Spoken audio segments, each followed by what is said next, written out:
heed the heavens. Heed the heavens. Heed the heavens.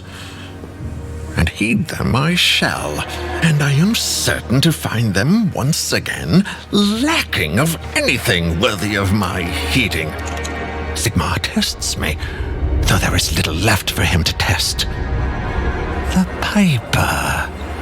Today you show me the Piper.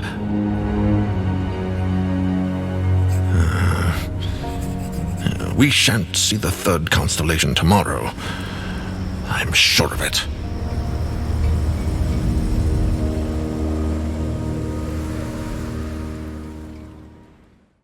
Oh boy, never thought I could be so excited by some guy talking about stars. So just like we did last week, we're going to go over every single thing we can find in this teaser, analyse it, and see what it means for Warhammer 3 or the future of Warhammer in general. You know, we haven't confirmed that it's Warhammer 3 yet, but it's pretty exciting news nevertheless. So I'm going to continue to theorise that it is in the hopes and the dreams and the prayers that it is. Because if it's just another DLC and it's an Empire DLC, even if it's alongside Chaos, then I'm going to be pretty upset because I want a new game, damn it. So the teaser opens up with the same landscape that we saw, which is, of course, Altdorf, the Empire settlement. We all know it, we all hate it, you know, the Order side is a nightmare. Now we go into the same office, but we actually see a couple more magical items. We see this weird orb thing that sat on the floor that stood up. It kind of looks like it's got a contained galaxy in it. I'm really too stupid to know what this is, so please, if you know what that is and it's something important, tell me down below. Otherwise, it just looks cool, I don't know. In the background, we also see the symbol for the Law of Heavens, which, you know, just confirms what I said, that this guy is a wizard from the Law of Heavens. So it's nice to be validated, you know, you can't complain about that. And also there's this guy that stood behind him that was holding some sort of glowing book. Again, I don't really know what this guy is, what the book is, why it's glowing. It looks really cool. That could be all that they're going for, but it could also mean something. So again, I'm really desperately asking you in these videos, if you know what this guy is doing and who he is, then definitely comment down below. I would love to know your thoughts and get on board with the speculation. Now, of course, the guy says a bunch of stuff that is all very, very useful. So we're going to break it down word by word. Now, he says the word heed a massive amount of times in this very short speech. And if you pay attention to the definition of heed, it literally means pay careful attention to what is being told to you. So, you know, heed the warnings, heed the signs.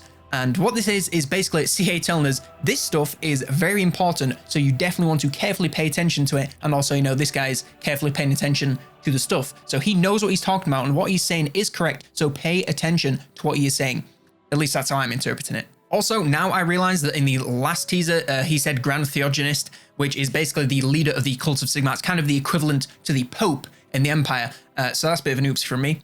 Fun fact, the current in the Warhammer universe, Grand Theogonist is Volkmar the Grim. And that's a fun fact, if nothing else. But apart from that, I was on the right lines. You know, Grand Theogonist is this guy's boss. So if your boss is telling you to really pay attention to something, you should be doing it. So this guy needs to be paying attention. So, you know, I was pretty accurate, even if I can't really listen and read. So just like last time, the wizard is struggling to believe what he's saying. Just like last time, he's expecting that the sky is going to have gone back to normal.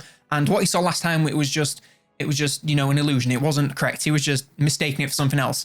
And he's expecting to find nothing that is worth paying special attention to.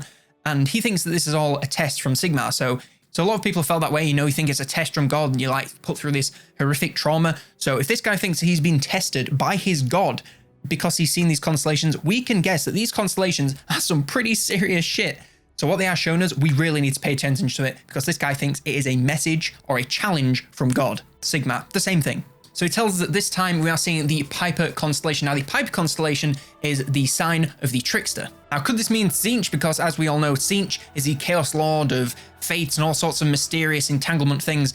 And also, I'm fairly certain, you may want to fact check this for me, but in Warhammer 2, when you go against Tzeentch, when playing as the Warriors of Chaos, I believe he's called like Tzeentch the Trickster, or the person that's representing him, the champion of Tzeentch, is called the Trickster something. I'm struggling to remember. It's been a while since I've played Chaos. I do apologize. But if that's true, could we be seeing Tzeentch in actual form? I know we all think that Warhammer 3 is the game of chaos, but seeing an actual Chaos Lord brought to life, that'd be pretty insane. Or more likely than this, we'd probably see a Chaos type faction that's dedicated to Tzeentch and has some special abilities because of their dedication to him. That would be incredible either way, but obviously it's too early to tell, so, you know, I'll try and calm myself, but I'm pretty excited. Now, this constellation is normally only shown during autumn, so that kind of does stomp all over my prayer and my hope of the game coming out in summer or spring of this year. You know, it's just basically showing us that these constellations are appearing at random times, because if it was spring in the first teaser, then why would this one be shown? Is it autumn? Whatever time it is, it doesn't matter. in this teaser, all that we know is there are things showing in the sky that should not be showing. It just means that something is happening that is not limited to just the old world, not limited to just the Empire. It's something on a global or a universal scale that's happening, and that's a pretty big deal. Although one thing that this one doesn't mention that the last one did is that people would start their campaigns under that one, and there's no mention of people starting campaigns under this one. So, you know, if people are starting campaigns, they could be starting the game. So I'm going to hold out hope for summer, spring of this year. That'd be pretty awesome. But, you know, we're just going to have to wait and see. Anyway, coming back to the sign, people born under it are said to be great leaders or great traitors. And there are some people that believe that leaders and traitors are the same thing. Now, this is another place where I need your help, because I don't really know of any traitorous leaders. So if you know of any Warhammer traitorous leaders, apart from, you know, all of the Skaven, because that's just kind of how they are, then definitely be sure to let me know in the comments down below, because that could be a tease for one of the faction leaders that we're looking at here, a leader that is just known for being a treacherous bar steward. It's also said that those born under this sign are cunning, diplomatic, and shady, and they are willing to negotiate pretty much every situation. Now, this could be me taking this way too out of context, but could this be telling us that we're getting some sort of rework to the diplomacy? You know, everyone says that the Warhammer 2 diplomacy is a little bit too simplified, so this could be signifying that we're getting a reworked thing. Again, this is just a massive speculation from pretty much a throwaway line on this constellation, but you never know. That'd be really cool to see, and I sure hope I'm right, because really good diplomacy in Warhammer 3, a world I'm really interested in, I really enjoy, would be pretty sweet. On top of being really diplomatic and cunning though, they will negotiate to any lengths. They will sometimes even play both sides if it means achieving their own personal goals, setting two allies against each other just if it means that they can get to whatever it is they're trying to get to. Now, this could be teasing some faction mechanic that is to do with that diplomacy. You can already kind of do this with the influence mechanic from the High Elves, so you might be seeing an extended version of that works with chaos points instead of influence, or whatever the chaos points would be called. Either way, very exciting. Also, does the description of someone playing all the sides to get what they are wanting sound kind of like the advisor dude who talks to everyone in Mortal Empires? And if I'm remembering correctly, at the end-ish of the Chaos campaign, doesn't he get attacked by his bird, which is actually Tzeentch, and that's how you get, you know, the manifestation of Tzeentch? Or am I just remembering a different name to Tzeentch, and this guy is just a guy, and the bird thing is just a bird thing? But definitely, if that is true, then that is kind of evidence that we have at least one Chaos Lord coming on top of the other evidence that I've talked about earlier, and that is extremely, extremely exciting. Also, now that I'm looking more into the Chaos Gods, doesn't it sound like in the last video, in the last teaser, there was someone mentioned who could fit the role of battle excellence and ultimate superiority in combat?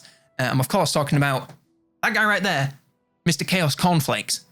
So could that be that 2 different Chaos Lords are in this game? That's 2 out of 4 of the major Chaos Lords, because, as you all know, the 4 major Chaos Lords are Khorne, there's Tzeentch, there's Slaanesh, and there's Nurgle.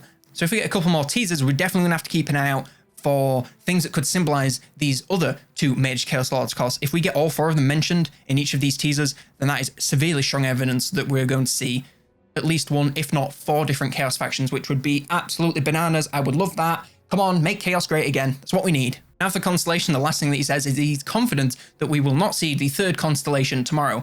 And let's go out on a limb here and say that we're going to see something else tomorrow.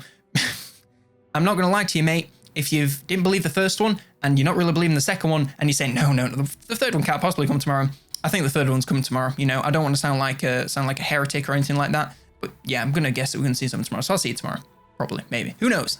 And the final thing that we see in this teaser is him writing down his findings from yesterday about Grungie's Baldric.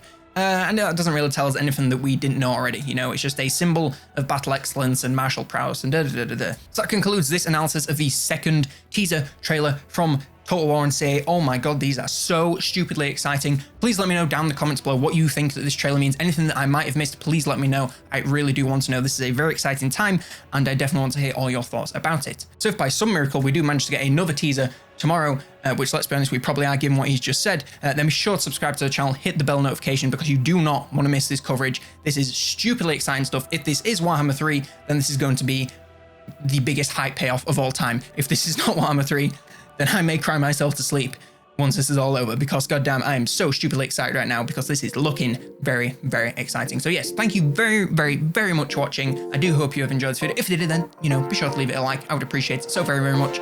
And I will see you in the next one, my gamers.